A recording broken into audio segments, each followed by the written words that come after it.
బులెటిన్లో breaking news చూస్తున్నాం. తనను ప్రేమించి మోసం చేశాడంటూ నటుడు రాజ్ తరుణ్ పై ఫిర్యాదు చేసిన లావణ్య అర్ధరాత్రి హైదరాబాద్ చేశారు. ఆత్మహత్య చేసుకుంటున్నానంటూ తన అడ్వకేట్ కు మెసేజ్ చేశారు. తాను వెళ్లిపోతున్నానంటూ అందులో రాసుకొచ్చారు. దాంతో అడ్వకేట్ డైల్ 112 ద్వారా నార్సింగి పోలీసులకు ఫిర్యాదు చేశారు. ఈ క్రమంలో పోలీసులు అర్ధరాత్రి లావణ్య ఇంటికి వెళ్లి ఆమెకు కౌన్సిలింగ్ ఇచ్చారు. ఈ క్రమంలో తానేంటో తెలిసిన వారే తనను తప్పుబట్టారని లావణ్య పోలీసుల వద్ద వాపోయారు. రాజ్ లేని లైఫ్ లో తాను లీడ్ చేయలేనని, బతకలేనని అన్నారు.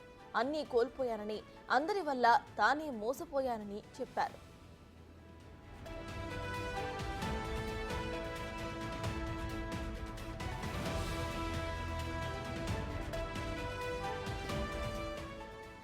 రాజ్ తరుణ్, లావణ్య, మాల్వి మ్యాటర్లో ఇంకా హై డ్రామా కొనసాగుతూనే ఉంది.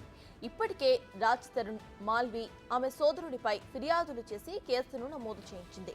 తాజాగా తన చావుకు రాజ్ తరుణ్, అతని తల్లిదండ్రులే కారణమని తెలిపింది. తన చావుకు ప్రధాన కారకులు మాల్వీని అని, ఆమె మోసలో పడి రాజ్ మర్చిపోయాడని లావణ్య వాపోతుంది.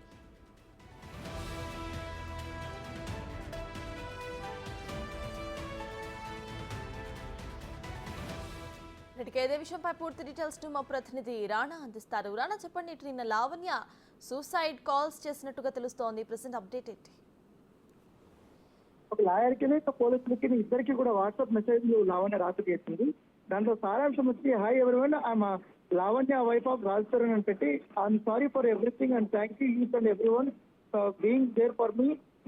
నేనేంటో తెలిసిన పీపుల్ నన్ను తప్పుగా అర్థం చేస్తున్నారు, కానీ తెలియని వాళ్ళు నన్ను మాత్రం బాగా అర్థం చేస్తున్నారు అంటూ కూడా ఆమె చెప్పింది. దాంతో పాటు నేను వెళ్ళిపోతున్నాను, I'm done with this life and done with this world అంటూ కూడా ఆమె మెసేజ్ చేసేటప్పుడు పరిస్థితి గడిపితే ఇంత ఉటావుటిన అలర్ట్ అయినటువంటి పోలీసులు లావణ్య ఫ్లాట్ కి వెళ్ళి చూశారు. అప్పుడు ఆమె ఉన్నటువంటి కండిషన్ చూసి వెంటనే హాస్పిటల్ కి తీసుకునేటువంటి నేపథ్యం ఏదైతే పరిస్థితి అయితే కనపడుతుంది. ముఖ్యంగా ఆమె కొన్ని కామెంట్ కూడా చేసింది. ఎందుకంటే గాసిప్స్ లో నేను విసిగిపోయాను, మైండ్ గేమ్ నాతో ఆడారు బాగా, మస్తాన్ కేసులో నేను కీలుబొమ్మగా అయ్యాను, ప్రతిదీ ఒక పథకం ప్రకారమే నా పైన ఇట్లా కుట్ర జరిగిందంటూ కూడా ఆమె చెప్పడం జరిగింది. దాంతో పాటు మాల్వి మల్హోత్రాను బతిమాలడం కానీ రాజ్ తరుణ్ కోసం ఆమె ఇప్పటి వరకు వినిపిస్తుంది, పైగా నాకు ఆమె ధమ్కీలు ఇస్తుంది అంటూ కూడా ఆమె చెప్పింది. దాంతోపాటు నా చావు కారణం రాజ్ తరుణ్, అతని తల్లిదండ్రులు మాత్రమే రాయడం జరిగింది.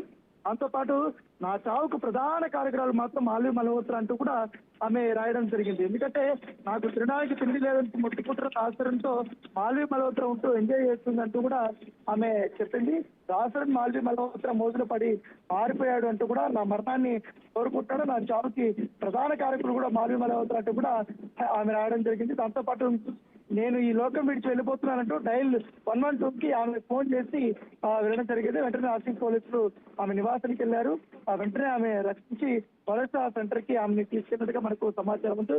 ఇది ఒక కీలక ట్విస్ట్గానే మనం భావించవచ్చు. ఎందుకంటే రాజ్ తరుణ్ మీద ఇప్పటికే 3 కేసులు నమోదయ్యాయి. ఇప్పటి వరకు తను పోలీసులకి విచారణకు అయితే రాలేదు. మొత్తం అతను హైకోర్టుకు వెళ్లి ముందస్తు బెయిల్ కోసం ప్రయత్నిస్తున్నట్టుగా మనకు సమాచారం అవుతుంది. దానితో పాటు లావణ్య చేస్తున్నటువంటి బేస్లెస్ ఆర్గ్యుమెంట్స్, బేస్లెస్ ఏదైతే అలిగేషన్స్ మాత్రమే చేస్తున్న ఎటువంటి ఆధారాలు లేవంటూ కూడా తన దగ్గర ఉన్నటువంటి ఆధారాలను బేస్ చేసుకుని అతను కోర్టు ముందుగానే పోలీస్ స్టేషన్ కి కంప్లైంట్ ఇచ్చి తర్వాత కోర్టుకు వెళ్లే ఆలోచనలో ఉన్నట్టుగా తెలిసింది. కాకపోతే ఇప్పటికే ఆమె కంప్లైంట్ ఇచ్చి దాదాపు 5 రోజులు కాకపోతుంది.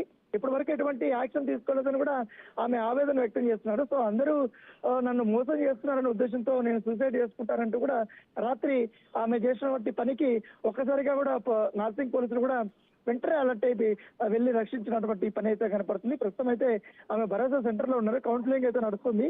సో కౌన్సిలింగ్ అయిపోయిన తర్వాత ఆమె తన ఇంటి వద్ద దింపే అవకాశం ఉంది. లాయర్ కూడా మరి కాసేపట్లో ఆమెను కలుసుకోవడానికి వస్తున్నట్టుగా మనకు సమాచారం వస్తుంది.